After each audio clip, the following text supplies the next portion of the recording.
Pemerintah Kabupaten Lampung Tengah memberikan layanan pemeriksaan gratis untuk ratusan masyarakat lanjut usia atau lansia dalam memperingati Hari Lanjut Usia Nasional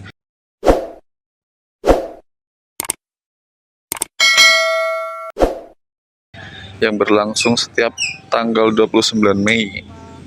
Wakil Bupati Lampung Tengah Iko Mangkoheri mengatakan, sejumlah layanan seperti program pemeriksaan gratis serta bantuan sosial diberikan untuk 250 orang lansia. Koheri menyebutkan, pada momen tersebut, pihaknya menggandeng instansi terkait untuk melakukan pengecekan kesehatan dan operasi katarak gratis untuk kuota 150 orang. Kemudian, pihaknya pun melibatkan Dinas Sosial Lampung Tengah untuk pemberian bantuan sembako dengan kuota 260 lansia dan bantuan kursi roda kepada 50 orang penerima. Koheri mengatakan, peringatan Hari Lanjut Usia Nasional ini tidak hanya dilakukan di satu titik saja, melainkan juga diselenggarakan di masing-masing kecamatan di Kabupaten Lampung Tengah. Di tempat yang sama, Kepala Dinas Sosial Lampung Tengah Ari Nugraha Mukti mengatakan bahwa jumlah lansia yang ada di Kabupaten Lampung Tengah saat ini ada 80.000 orang. Kegiatan Hari Lansia Nasional ini pertama kita melakukan kegiatan sosial di beberapa kecamatan.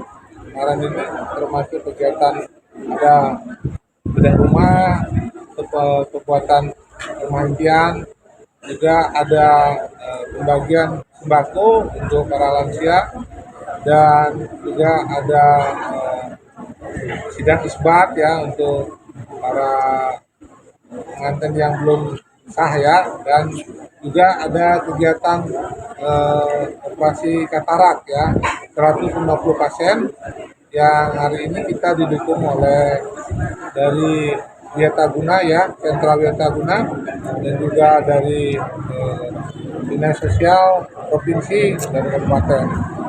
Baik, kegiatan hari ini merupakan rangkaian bakti sosial dalam rangka peringatan Hari Lanjut Usia, di mana dalam pelaksanaan peringatan Hari Lanjut Usia tahun 2025 ini, pemerintah Kabupaten Lampung Tengah bekerjasama dengan Kementerian Sosial RI melalui Sentral Wiataguna ini alhamdulillah kita mendapatkan tetap sebagai lokus pelaksanaan dari kegiatan bakti sosial.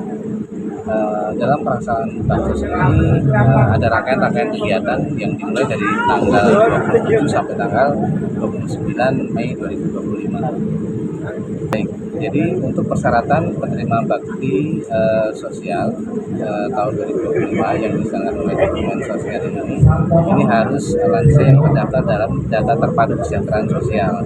Jadi DTKS ini sesuai dengan Permensos nomor 3 tahun 2021 ini sebagai data dasar yang merupakan sasaran dari intervensi program.